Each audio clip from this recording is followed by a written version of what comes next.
Jy kyk na Goeiemôre, Good Morning en nou is dit tyd om jou horlosie in te stel want dit is tyd vir sport. Stel jou voor, jy pak 'n fietstog van 4000 km aan, van sonnige Italië af tot by die ysige noordpunt van Noorwe.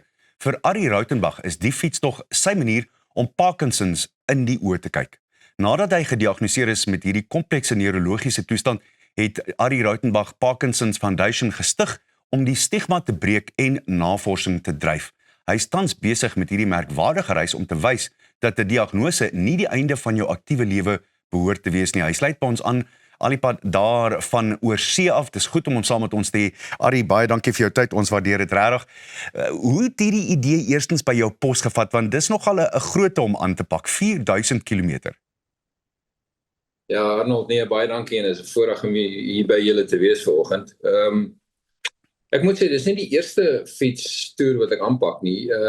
Na my diagnose in 2024 het ek besluit om eers op my eie bietjie deur die Balkans state te gaan ry. Dit was in die middel van laas jaar en ek het op my eie so 4000 km daar gedoen, maar dit was vir my 'n pilgrimsreis om te verstaan wat Parkinsons beteken. En ek het deur daai proses besluit dat en my ervaring self met my diagnose en die misdiagnose in die proses besluit iets moet gedoen word in Suid-Afrika.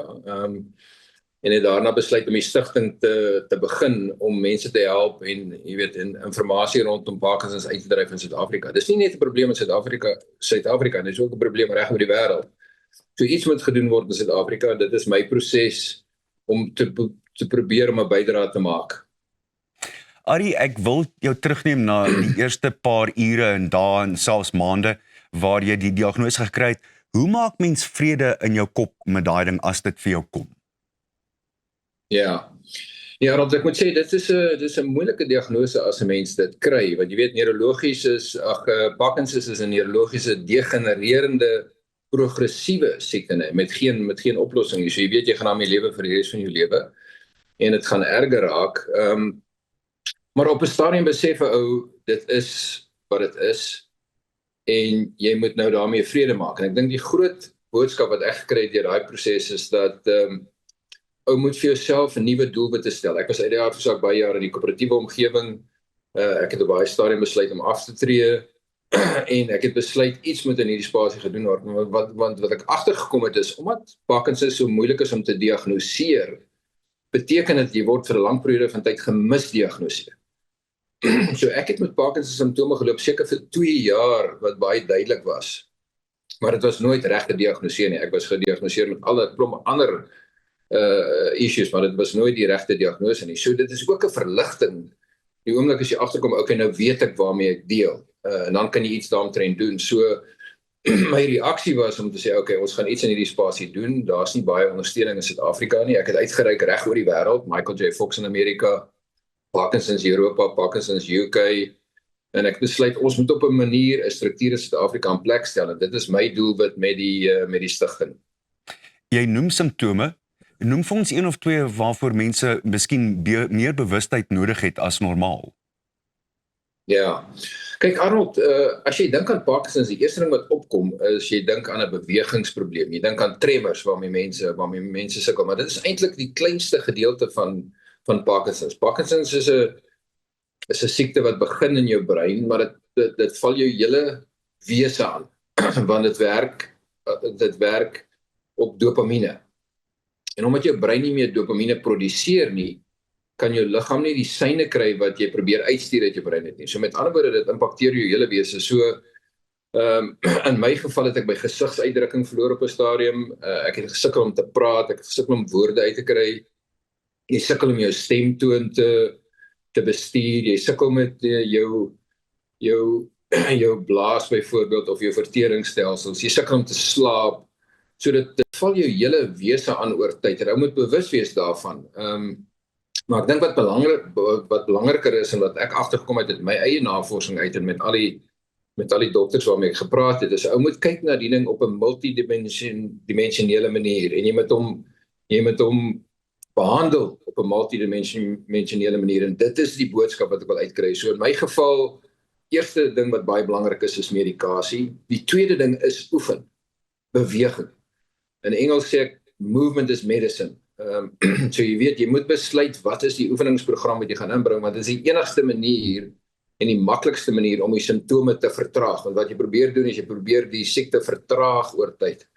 Dan die derde ding is jy moet kyk na hoe jy eet, wat is jou voedingsplan?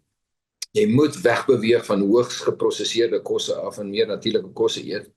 En dan moet jy kyk na uit die aard van die saak jou sosiale program. Mense met Parkinsons probeer hulle self isoleer, want hulle voel bewus van hulle self, jy weet, as jy byvoorbeeld trip, as jy in 'n publieke omgewing is, of jy sukkel om te praat, so jy isoleer jouself soos op 'n sosiale manier. So jy moet 'n sosiale program plek kry, en dan moet jy kyk na hoe jy jou stres bestuur en hoe jy slaap, jy weet, so, dis hoe ek mense wil help om te sê, kyk na die siekte, kyk na jou eie simptome en hoe dit uniek is, en dan werk ons aan 'n program om te sê, hoe werk ons op jou treatment op 'n multidimensionele manier. Ek wil baie graag by die fietsry begin uitkom. Toe jy begin het, en jy moes al seker 'n hele lot ongelooflike plekke gesien het, so van die fiets af, wat mens nie normaalweg sou sien nie.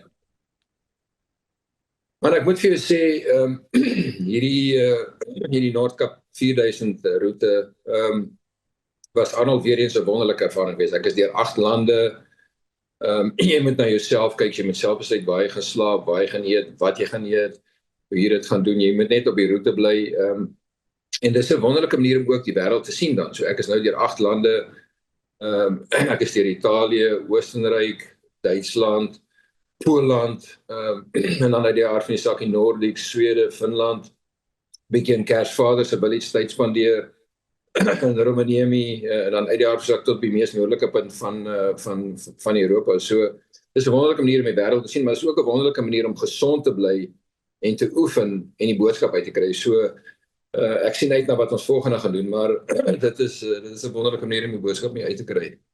Wat gaan ons volgende doen? Ekskuus Arnold, ek is nog nie heeltemal seker nie. Jy sal dalk onthou, ek en Joel het laas jaar daai Ride for Hope gedoen in November, waar ons van Durban af tot by Swakopmund gery het. Ek en hy is weer besig om te kyk hoe ons kan saamwerk vir sy stigting en vir my stigting. En dan sal ek elke jaar iets in Europa gaan doen, jy weet. So ek probeer om 'n toer in elke kontinent in die wêreld te doen. So ons sal kyk wat ons volgende beplan, maar ek dink die volgende ding is eers 'n bietjie saamwerk met Joel Stransky om te kyk wat ons kan doen vir ons 2 stigtings saam. Dis absoluut 'n ongelooflike manier om bewustheid te maak. Het jy die bewustheid gekry wat jy hierna gesoek het op hierdie tripie? Want ek moet vir jou sê, dit is 'n uitstekende proses gewees om bewusmaking te dryf. Ek dink die feit dat mense soos julle ons ondersteun sodat nou die boodskap verder kan uitkry, was 'n klomp ander platforms wat uitgereik het om te sê hoe kan ons help in die proses. Ek is besig om met 'n paar koöperatiewe organisasies te werk, en ek dink die momentum sal nou van hier af baie vinnig optel. So baie dankie vir julle ondersteuning ook. Dit sal ons baie help. Arie, jy's meer as welkom in sterkte daar, ou maat. Ek kan net vir jou sê, ons is baie trots op jou hierdie kant in Suid-Afrika. Dit wil gedoen word vasbyt daar, en ons hoop om weer te kan help as ons kan van ons kant af. Nou ja, stel jou voor, jy ken nie 'n taal nie en jy het besluit om net in 5 maande te leer hoe om te praat. Net hierna hoor ons of iemand dit met Afrikaans kon doen. Net hier op Goeiemôre, good morning.